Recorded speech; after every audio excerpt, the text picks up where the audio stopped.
अस्सलाम वालेकुम दोस्तों। तिनकनाथ यूट्यूब चैनल साण करे हाज़िर आहियूं हिकु भेरो ॿीहर।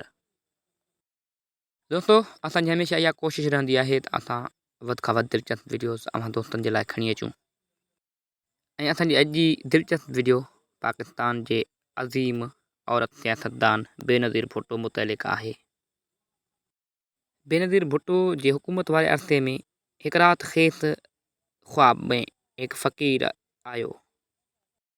हिन दिलचस्प वीडियो खे अॻिते वधाइण खां पहिरियां आउं सभिनी दोस्तनि खे गुज़ारिश कंदुसि त असांजे यूट्यूब चैनल सिंध काइनात खे सब्सक्राइब कयो ऐं लाइक कयो असांजे वीडियो खे।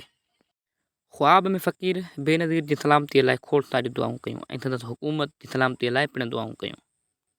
सबूह जो बेनज़ीर भुट्टो जॾहिं ख़्वाब मां जागी त खेसि राति ॾिठल ख़्वाब वारे फ़क़ीर सां मिलण जी ख़्वाहिश पैदा थी ऐं पंहिंजी इंतिज़ामिया खे उन फ़क़ीर जी ॻोल्हा जे लाइ हुकम ॾिनई। सॼी सिंध में ॾींहुं राति उथल पुथल करण जे बावजूदि बि उन फ़क़ीर जो कोई बि ॾस पतो न मिलियो ऐं खोड़ सारनि फ़क़ीरनि जा फ़ोटू बेनज़ीर खे ॾेखारिया विया, पर मोहतरमा चयो त हिननि मां को बि उहो फ़क़ीर न आहे। अचानक खेसि किथां ख़बर पई त ज़िले नौशहर फ़िरोज़ में वाक़िअ हिकु नंढे शहर न्यू जतोईअ भरिसां हिकु ॻोठ में हिकु अल्लाह लोक दरवेश रहे थो, जेको तमामु वॾो पोहतल दरवेश आहे। थी सघे थो त संदसि ख़्वाब वारो फ़क़ीर उहो दरवेश ई हुजे। बेनज़ीर भुट्टोअ जे कननि ते जॾहिं उहा ॻाल्हि पहुती त हूअ अकदम नई जतोईअ ॾांहुं वञण लाइ तयारु थी वेठी। यादि रहे त उन फ़क़ीर जो नालो हाफ़िज़ हारून कोरेचो हुयो, फ़क़ीर हाफ़िज़ हारून कोरेचो, जेको न्यू जतोईअ भरिसां हिकु ॻोठ जो उड़ावासी हुयो। बेनज़ीर जॾहिं न्यू जतोई अची उन फ़क़ीर जे आस्थाने ते फ़क़ीर खे ॾिठो त फ़क़ीर खे ॾिसी सुञाताईं ऐं चयाईं, हाउ ॿेली, मूं जेको फ़क़ीर ख़्वाब में ॾिठो हो उहो हे ई आहे।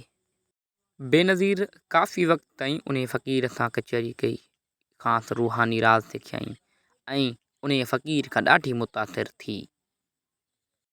दोस्तों हीअ किसो हक़ीक़त ते मबनी आहे। फ़क़ीर हाफ़िज़ हारून कोरेचो त हिन दुनिया में अॼु नाहे रहियो, पर संदसि पोयां अॼु बि मौजूदु आहिनि। दोस्तों हीअ हुई असांजी अॼु जी वीडियो।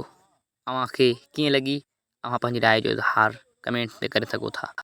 ऐं आख़िर में वरी बि आउं सभिनी दोस्तनि खे गुज़ारिश कंदुसि त असांजे यूट्यूब चैनल सिंध काइनात खे सब्सक्राइब कयो ऐं लाइक कयो असांजी वीडियो खे। अव्हांजे सब्सक्राइब करण सां अव्हांजो कुझु बि न वेंदो, पर असांजी तमामु वॾी हौसला अफ़ज़ाई थी पवंदी ऐं असांजी दिलि बि चवंदी त अव्हां सभिनी साथियुनि जे लाइ अहिड़ियूं दिलचस्प वीडियोस मोकिलिजनि।